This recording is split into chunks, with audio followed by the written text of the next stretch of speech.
చేయడం జరిగిందంటే వీళ్ళందరూ నాకు సహకరించినందుకు.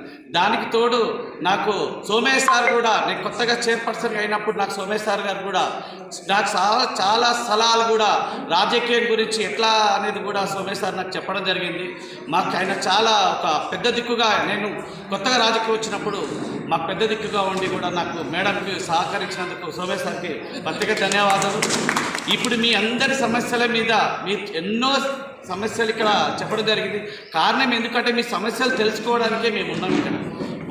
ఎందుకు అంటే మీరు మాకంటే సీనియర్స్ అయినా మేము కొంచెం పదవిలో ఉన్నాం కాబట్టి, మీరు ఇచ్చిన ఆ పదవిని మేము సేకరిస్తున్నాం కాబట్టి దానికి న్యాయం చేయడానికి మీలో నుంచి ఏమేమి తెలుసుకోవడానికే మేము ఈరోజు మీ అందరితో మాట్లాడడం జరిగింది. వాస్తవానికి సీనియర్ సిటిజన్ అనే కార్డ్ అనేది నాకు సార్ రాకేష్ గారు నిన్న 2 రోజుల కిందట వివరణ ఇవ్వడం జరిగింది. యాక్చువల్లీ సీనియర్ సిటిజన్ అనేది ఇప్పుడు 60 years తర్వాత, సపోజ్ ఇప్పుడు మనం